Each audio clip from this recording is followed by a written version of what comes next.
ஒரு ப்ரிசர்வேட்டிவ்ஸும் இல்லாத tasty and healthy homemade tomato ketchup செய்யலாமா? சீக்கிரம் தக்காளி விலை ஏறுறதுக்குள்ள போய் வாங்கிட்டு வந்து செய்ய ஆரம்பிச்சிடுங்க. நம்ம போரிங்கான சமையலையும் டேஸ்டியா மாத்திடும். எக்ல, பிரெட்ல, சப்பாத்தில எதுல வேணா ஸ்ப்ரெட் பண்ணி சாப்பிடலாம். பிட்சா, பாஸ்தா, ஏன் டிப்பா கூட யூஸ் ஆகும். தெரிஞ்ச கெச்சப் வேரியன்ஸ்க்கெல்லாம் இந்த வீடியோ மறக்காம ஷேர் பண்ணிடுங்க. சாஸ் செய்யறதுக்கு தக்காளியோட கோர் மட்டும் ரிமூவ் பண்ணிட்டு பிரஷர் குக்கர்ல கூடவே காஷ்மீரி சில்லி, பூண்டு சேர்த்து தண்ணி எதுவும் சேர்க்காம 2 விசில் விட்டு எடுத்துக்கோங்க. தண்ணி எதுவும் சேர்க்க வேணாம், இதுவே தண்ணி நிறைய விடும். பிரஷர் ரிலீஸ் ஆனதும் தக்காளியோட தோல் ஈஸியா ரிமூவ் பண்ண முடியும்.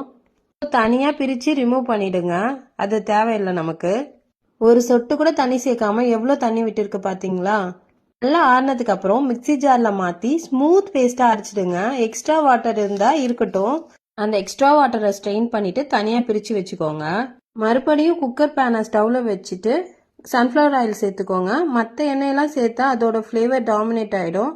ஸோ ஸ்மெல் இல்லாத ஃப்ளேவர் இல்லாத ஆயில் சேர்த்துக்கோங்க. அப்புறம் அரைச்சி வச்சிருக்க விழுது எக்ஸஸ் வாட்டர்லாம் 1 கப் மட்டும் எடுத்து வச்சுட்டு மீதி தண்ணியை சேர்த்துக்கோங்க. தேவையான அளவு உப்பு, டேஸ்ட் பேலன்ஸ் பண்ண வெல்லம் சேர்த்து கலந்து விட்டு நல்லா கொதிக்க விடுங்க. சுண்டி வரணும். ஓரளவு திக்கானதும் 1 டேபிள் ஸ்பூன் கார்ன் ஸ்டார்ச்சை எக்ஸஸ் வாட்டர்ல மிக்ஸ் பண்ணி சேர்த்து கலந்து விட்டு கொதிக்க விடுங்க. சாஸ் ரெடி ஆயிடுச்சுன்னா சாஸ் ஒரு பிளேட்ல 1 டிராப் விட்டு சாய்ச்சி பாருங்க, ஓடாம நிற்கும். இதுதான் கரெக்ட் கன்சிஸ்டன்சி.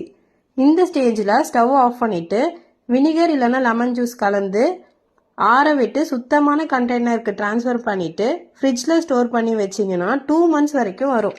ட்ரை பண்ணி பார்த்துட்டு எப்படி வந்ததுன்னு கமெண்ட்ல சொல்லுங்க. இந்த மாதிரி ஹெல்த்தி ரெசிபிஸ்க்கு நம்ம பேஜை ஃபாலோ பண்ணிக்கோங்க. Stay fit and healthy. Bye.